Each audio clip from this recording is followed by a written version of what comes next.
चलिए अब पिक्चर का दूसरा साइड भी समझिए। सिटीजन फ्रस्ट्रेटेड हैं, लेकिन बीएलओ भी ट्रेमेंडस प्रेशर में काम कर रहा है। Hundreds of voters, door to door verification, forms, old records, mapping corrections, resubmission deadlines, technical issues और पब्लिक के क्वेश्चंस। इसीलिए बीएलओ को विलन बनाना अनफेयर है। पॉलिसी बीएलओ नहीं बनाता, वो ग्राउंड लेवल इंप्लीमेंटेशन करता है।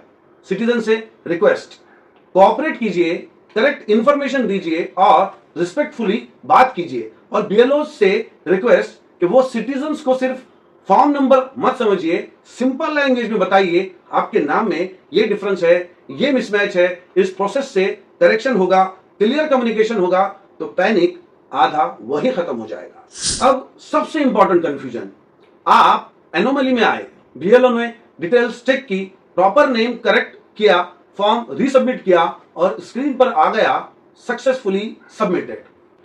सिटीजन सोचेगा प्रॉब्लम खत्म, लेकिन जरूरी नहीं। सक्सेसफुली सबमिटेड का मतलब ऑटोमेटिकली एनोमली क्लियर्ड नहीं है। अगर डिस्क्रिपेंसी रिजॉल्व हो गई और एनोमली फाइनली क्लियर हो गई तो नॉर्मली उसी रिजॉल्व इशू पर हियरिंग की जरूरत नहीं होनी चाहिए। लेकिन एनोमली बैकएंड में पेंडिंग है, कोई सेकेंड डिस्क्रिपेंसी है या करेक्शन से पहले नोटिस जनरेट हो चुका है तो हियरिंग नोटिस फिर भी आ सकती है। इसलिए एक लाइन याद रखिए, successful submission is not equals to automatically anomaly clearance. Correction के बाद भी स्टेटस चेक कीजिए, नोटिस आए तो यह सोचकर इग्नोर मत कीजिए कि बीएलओ ने तो करेक्शन कर दिया था। अगर हियरिंग नोटिस आ गया है तो सबसे पहले पैनिक नहीं, प्रिपरेशन। नोटिस को इग्नोर मत कीजिए और नोटिस आने का मतलब यह भी नहीं कि आप गिल्टी या फेक वोटर डिक्लेयर हो गए।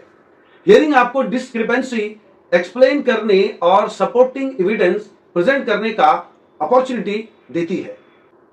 नोटिस केयरफुली पढ़िए और एक्चुअल इशू आइडेंटिफाई कीजिए।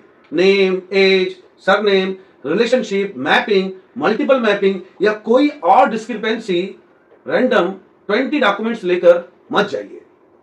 सिंपल रूल, प्रॉब्लम पहचानिए, उसी प्रॉब्लम का प्रूफ तैयार कीजिए।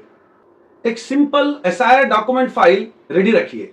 Hearing notice, current EPIC, voter details, SIR enumeration form या एक्नॉलेजमेंट अवेलेबल हो तो relevant old electoral roll details और एनोमली से directly related supporting documents, age mismatch है, applicable birth, educational passport type या ऑफिशियली प्रिस्क्राइब्ड एविडेंस रेडी रखिए।